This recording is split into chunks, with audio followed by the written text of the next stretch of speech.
नमस्कार। बुधवार का दिन, शाम का समय और धन की चर्चा करने से पहले हम 2 मिनट बात करते हैं हमारे डोमेस्टिक मार्केट के ऊपर। आज मार्केट बहुत ही नर्वस और वॉलेटाइल मार्केट थे। वॉलेटिलिटी और नर्वसनेस का कारण बेसिकली न्यूज़ फ्लो था। एक्चुअली 2 दिन पहले से आईआईएफएल की जो न्यूज़ थी, उस न्यूज़ ने मार्केट को परेशान करके रखा हुआ था। शेयर 2 दिन से 20% के लोअर सर्किट पे था। इन्वेस्टर्स एग्जिट नहीं कर सकते थे क्योंकि शेयर लोअर सर्किट पे था और एफ&ओ में था नहीं। कल शाम को जेएम फाइनेंशियल को लेंडिंग बैन करने की और खबर आ गई। JM financial basically loan against shares और डिबेंचर्स देता है, और जेएम फाइनेंशियल्स के ऊपर जब बैन लगा फ्रेश लेंडिंग देने के लिए, तो सबसे पहले एज ए प्रमोटर अगर मैं हूँ, जेएम फाइनेंशियल का ओनर अगर मैं हूँ, तो मैं क्या सोचूंगा कि मुझे अपनी लेंडिंग बुक को थोड़ा कम करना है, क्योंकि अगर कुछ भी एक्स्ट्रा प्रॉब्लम आती है, आरबीआई की तरफ से कुछ और इंस्ट्रक्शन आते हैं, उससे पहले ही मैं अपना रिस्क कंट्रोल करने की कोशिश करूंगा। यानी अगर मैं अपनी बुक कम करने की कोशिश करूंगा तो मैं शेयर बेचूंगा। नॉन वीआईपी जो क्लाइंट्स होते हैं, उन क्लाइंट्स को सबसे पहले स्क्वायर ऑफ करने को बोला जाता है। शेयर के अगेंस्ट जो लेंडिंग होती है, उसमें प्रॉब्लम ये होती है कि जब नीचे गिरता है तो आपको और शेयर बेचना पड़ता है उतनी लोन की अमाउंट कवर करने के लिए। तो ऑलरेडी मार्केट का मूड सुबह से ही खराब था, और उससे पीछे का स्टेज सेट किया हुआ था कल रात को जो ग्लोबल मार्केट्स में, स्पेशली डॉ जोन्स और नेस्डेक में जो गिरावट थी, 1-1.5-2% की गिरावट थी, उस गिरावट ने ऑलरेडी एक मार्केट के लिए स्टेज सेट किया हुआ था। यहाँ की खबरों ने आग में घी का काम किया और बाजार सुबह से डाउन खुले थे, लेकिन वो नर्वसनेस दिन के दौरान बढ़ती चली गई। ब्रॉडर मार्केट है, यानी अपना जो निफ्टी है, ब्रॉडर इंडाइसिस, ये लेटर हाफ में कवर हो गया। और एक्चुअली मार्केट इतना सेलेक्टिव है कि ब्रॉडर मार्केट को देख के, यानी निफ्टी को देख के, आप ये अज्यूम नहीं कर सकते कि मिड कैप और स्मॉल कैप में क्या गिरावट थी, क्योंकि मिड कैप और स्मॉल कैप के जो इंडेक्स है वो 1.5% 2% के आसपास तो इंडेक्स डाउन है। कोई भी स्मॉल कैप का जो पोर्टफोलियो था ना, वो 1.5 से 2% से कम गिरावट के साथ बंद नहीं हुआ। मतलब अगर सेलेक्ट पोर्टफोलियोज की अगर ये हालत है, तो इंडिविजुअल स्टॉक्स तो काफ़ी ज़्यादा ब्लीड कर गए।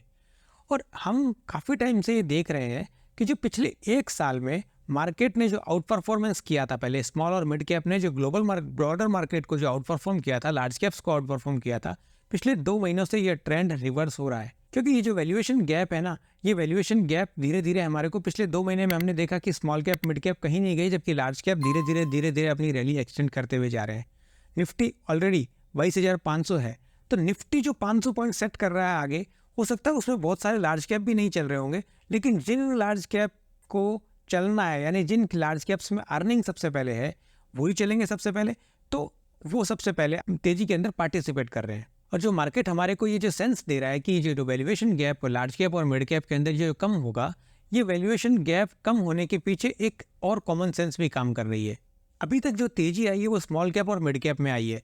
स्मॉल कैप मिड कैप में जो भी तेजी होती है, उसको इंस्टीट्यूशन प्ले नहीं कर सकते, specially foreign institution. Foreign institution जब भी अपने आते हैं तो एक बहुत ज़्यादा बड़ा फंड लेके आते हैं। इन छोटे शेयर्स की इतनी ताकत नहीं होती कि उस फंड को झेल सके, इसलिए ये पैसा आएगा लार्ज कैप में। और वो पैसा जब आता है, वो आएगा बेसिकली जब अमेरिका में लिक्विडिटी ईजी होगी, रेट कट्स आएंगे। तो आज नहीं तो 6 महीने बाद में जब रेट कट्स होंगे, तो जो पैसा आएगा उसके लिए स्टेज तैयार हो रहा है। वो लार्ज कैप उस रैली के लिए तैयार हो रहे हैं बेसिकली। दूसरी एक बात और, कि जब सेकंड हाफ में जब बाजार रिकवर हुआ, तो लगभग 150-200 पॉइंट के आसपास तेजी के साथ बंद हुआ, तो जो मार्केट जब रिकवर हुआ, तो वीक हैंड्स थे ना, वो ऑलरेडी मार्केट से बाहर हो चुके थे, या तो स्टॉप लॉस खा के, या वो डर के अपनी पोजीशंस को कवर कर लिया। तो ये जो एक बहुत बड़ा इवेंट आने वाला है, इलेक्शन आने वाला है, इलेक्शन से पहले इस तरीके की वॉलेटिलिटी बढ़ेगी बेसिकली। ये जो वॉलेटिलिटी है ये कम नहीं होगी, और वॉलेटिलिटी जब कम नहीं होगी तो ये ट्रेडर्स के लिए हमेशा एक ग्रेवयार्ड का काम करती है, बिकॉज ट्रेडर्स को एक डायरेक्शन वाला मार्केट चाहिए होता है, डायरेक्शन लेस और वॉलेटाइल मार्केट नहीं चाहिए होता है। तो इस तरीके के मार्केट में जो अंडर कैपिटलाइज्ड प्लेयर होते हैं, वीक प्लेयर होते हैं, उन प्लेयर्स को सबसे पहले बाहर निकाल दिया जाता है। ऑलरेडी जिनके पास खूब पैसा है वो तो अपनी पोजीशन लेके बैठे रहेंगे, वो तो कवर हो जाएंगे आगे पीछे, और वो हेज भी करके बैठते हैं, अपनी पोजीशन नेकेड नहीं रखते नॉर्मल रिटेल प्लेयर की तरह। तो सबसे पहली बात, आगे आने वाले टाइम में या तो ट्रेडिंग नहीं करनी चाहिए इलेक्शन तक। अगर इलेक्शन तक अगर आप प्रोफेशनल ट्रेडर हैं, ट्रेडिंग कर भी रहे हैं, तो आपको अपनी पोजीशंस के हिसाब से आपका रिस्क मैनेज करके चलना है। अगर आप रिस्क मैनेज नहीं करेंगे तो कोई भी एक इवेंट आपको बाजार से बाहर कर सकता है। और अगर आप इन्वेस्टर हैं तो ये मौका आपके लिए बहुत अच्छा है, क्योंकि यहाँ जब भी कभी इस तरीके की नर्वसनेस आती है, तो आपको जो अपने पोर्टफोलियो बनाया हुआ है, सेलेक्ट शेयर्स आपने किए हुए हैं, जो आपने शेयर्स सेलेक्ट किए हुए हैं, उस शेयर्स में पोर्टफोलियो ऐड करने का टाइम होता है ये। क्योंकि बहुत अच्छा होता है कि हम गिरावट में अपना अपना फंड्स रेडी रखिए और जब भी कभी गिरावट आती है तो उसमें इन्वेस्ट कीजिए। और सही में इन्वेस्टर के लिए तो ये सोने पे सुहागा वाले मौके होते हैं। हम सभी चाहते हैं कि हम गिरावट में इन्वेस्ट करें, और गिरावट में इन्वेस्ट करने का सबसे बढ़िया मौका यही होता है कि जब ऐसी नर्वसनेस हो, ऐसी न्यूज़ फ्लो हो बाजार में, जब सब लोग लेने से घबरा रहे हो, उस वक्त हमें हिम्मत दिखानी चाहिए, इन्वेस्ट करना चाहिए। जैसे कि बहुत ही लीजेंडरी इन्वेस्टर जो हैं जॉर्ज सोरोस, उन्होंने बोला था कि बेसिकली मार्केट में पैसा दो ही चीज़ का होता है, हिम्मत दिखाने का और ट्रिगर दबाने का। नॉलेज सबको हो सकती है, लेकिन उस मौके पे वो समझ के साथ में रिस्क मैनेज करते हुए ट्रिगर जो दबाया जाता है, हिम्मत रख के जो घोड़ा दबाया जाता है ना बंदूक का, वही पैसा कमाता है। यहीं तक रखते हैं वीडियो, अगली वीडियो में फिर मिलेंगे।